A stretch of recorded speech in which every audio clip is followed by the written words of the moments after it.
Results of Iran's 11th presidential election are out. Reformist Hassan Rouhani is the president-elect after winning 50.70% of the total vote. The Interior Ministry has put the total number of votes at over 36,700,000. Rouhani has received more than 18,600,000 ballots. He was followed by Principalist Mohammad Bagher Ghalibaf, who got over 6 million votes. The Interior Ministry says voter turnout was 72.7%. Other candidates who entered the race were Principalists Saeed Jalili and Ali Akbar Velayati, as well as independents Mohsen Rezai and Mohammad Qarazi. Rouhani will succeed incumbent President Mahmoud Ahmadinejad. Meanwhile, the leader of Iran's Islamic Revolution, Ayatollah Sayyid Ali Khamenei, has thanked the Iranian people for their huge turnout in the June 14th presidential election. Ayatollah Khamenei also congratulated Hassan Rouhani for his victory in the election. The leader said the vote was another landmark test that once again showed Iran's determination to friends and foes alike. Ayatollah Khamenei said the great Iranian nation displayed its capability in prudently dealing with the hegemonic power's psychological warfare. Iranians' participation in the vote ensured the country as well as national interests. Ayatollah Khamenei further said the president-elect is the president of all Iranians and everyone should help him and his colleagues in their efforts to achieve the establishment's goals. Well, from San Jose, I'm joined by Professor William Beeman. Welcome to the program. So, Professor, first of all, what is your impression of Iran's elections and of course, its high turnout?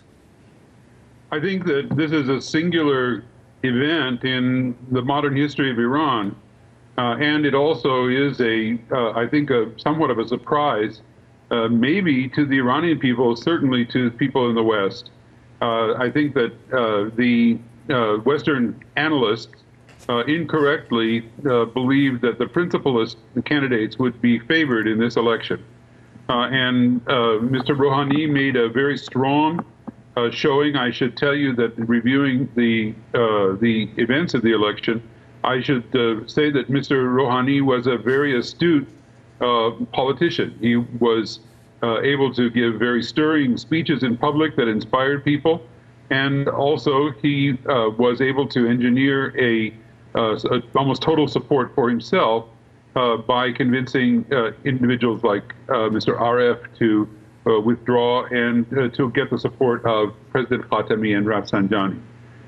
It's very clear that when people in Iran thought that Mr. Rouhani had a chance of winning this election, they maybe revised their decision to not vote in the election and came out in extremely high numbers to vote for him.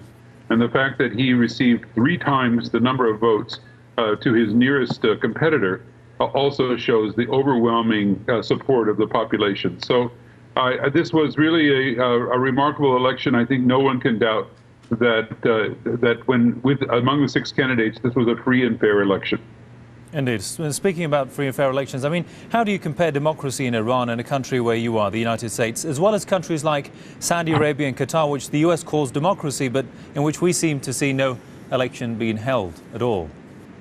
Well, Saudi Arabia is a kingdom, and the rulers of Saudi Arabia rule by decree. There is no real election for leadership in Saudi Arabia. It's a succession in the Saudi family. You know, one of the things that we have here in the United States that people claim all the time is that because the Guardian Council vets candidates for their suitability for the presidency, that somehow this is not a free election or a fair election.